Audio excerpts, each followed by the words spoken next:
Herkese merhaba sevgili takipçilerim. Sevda'nın örgü ve YouTube kanalıma hoş geldiniz. Bugün sizlere tığ işi bayan yelek örneği anlatacağım. Örneğimiz için böyle angora ip kullanmıştım.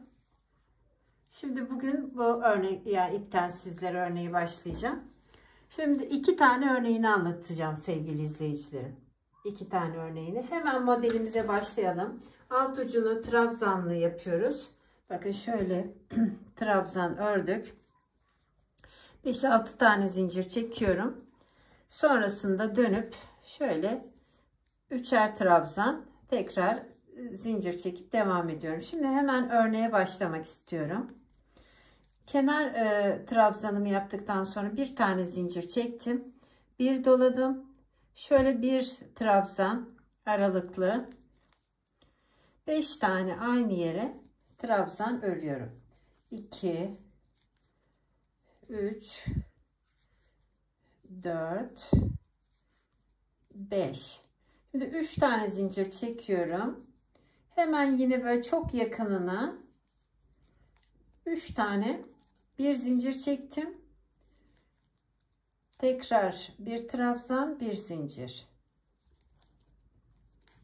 Yani burada aralarda hiç trabzanın zincir çekmiyorum. Burada 3 tane yaparken bir trabzan, bir zincir, bir trabzan, bir zincir, 3 tane örüyorum. Sonrasında 3 zincir çektim. Şimdi şöyle 2 trabzan aralıklı batıyorum. İkinci modele başlıyorum hemen.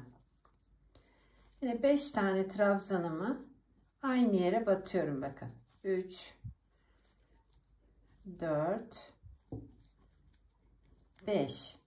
Şimdi 3 tane zincir çektim. Şöyle çok yakınına bir trabzan, bir zincir, bir trabzan, bir zincir, bir trabzan. Bakın aynı şekilde iki tane modelimi yapmış oldum. Şimdi bir zincir çektim. Şöyle bir trabzan aralıklı batıyorum. Şimdi burası da ön bandı diyelim. Şöyle 4-5 tane trabzan örüyorum. Bakın. Yine 3 tane zincirle dönüyorum. Aynı burada örmüş olduğum trabzanları tekrar devam ediyorum bakın. Şimdi yine bir tane zincir çektim. Şu 3 zincir çekmiştim. Burayı şimdi 5 tane trabzan örüyorum. 2 3 4 5. Şimdi 3 tane zincir çekiyorum. Burada bu 5 tane trabzan örmüştüm birinci sıramda. Şimdi onun bakın şu birincisine bir trabzan ördüm, bir zincir.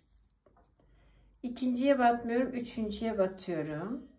Bir zincir, tekrar üçüncüye bakın şöyle devam ediyorum. Şimdi ben böyle sıramı tamamlarken siz böyle modelimi yakından izleyin. Şimdi hemen devam edeceğiz değerli izleyicilerim. Çok kolay ve zevkli bir örgü. Bakın harika bir model. Şimdi hemen kaldığım yerden yine devam ediyorum. Şimdi bakın burada birer tane zincirle tamamladım. Şimdi tekrar 3 zincir çektim. Yine ikinci çiçeğimi yapıyorum bakın. 1 2 3 4 5 tane trabzan örüyorum. Sonra 3 zincir çektim. Yine aynı şekilde bakın bir trabzan, bir zincir. İkinciye batmıyorum, üçüncüye batıyorum. Tekrar bir zincir, üçüncü trabzanı. Yani birer zincir aralıklı örüyorum. Şimdi kenar trabzanıyla sıramı tamamlamış oldum. Şu an örneğim bitti değerli izleyicilerim. Bir tane örneğimiz bitti. Bakın. Şimdi ikinci modele başlıyorum hemen. Tekrar burada kenar trabzanından sonra bir zincir çekiyorum. Şu şekilde 5 tane trabzan örüyorum. 2 3 4 5. Yine 3 zincir çektim. Aynı işlemi tekrarlıyorum aslında, arkalı önlü. Bir trabzan, ikinciye batmıyorum, üçüncüye batıyorum. Tekrar bir zincir, yine aynı şekilde 3 tane trabzanımı örüyorum bakın. Sonrasında ikinci modele geçerken 3 zincir çekiyorum. Yine devam ediyorum 5 tane trabzanla. Önce 5 trabzanımı örüyorum. Şöyle ipin katını aldırdım. Önce 5 trabzan, 3, 4, 5.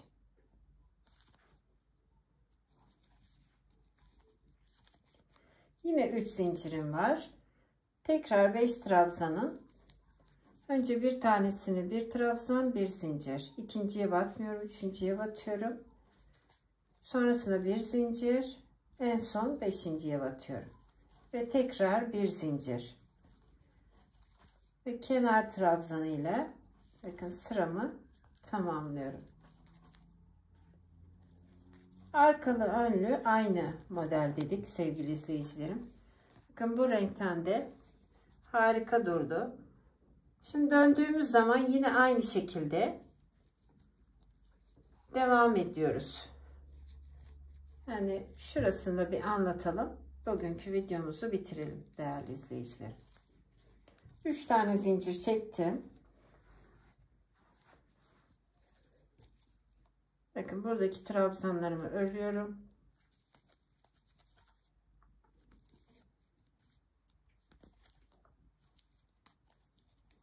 Sonrasında bir zincir çekiyorum. Yine karşıya batıyorum bakın.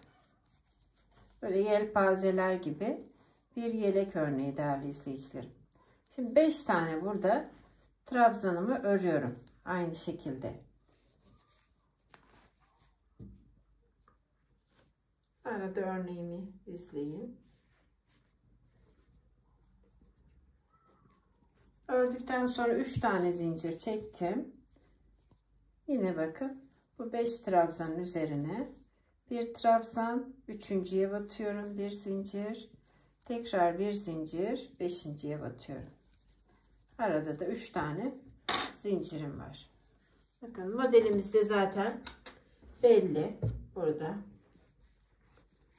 Şöyle devam ediyoruz. Yani arkası da aynı, önü de aynı sevgili izleyicilerim. Hiçbir farklılık yok. Bugünlük bu kadar. Beni izleyen herkese ayrı ayrı teşekkür ediyorum. Kanalımıza abone olduğunuz için de ayrıca teşekkür ediyorum. Hoşça kalın, örgüyle ve sevgiyle kalın değerli sevgili izleyicilerim diyorum.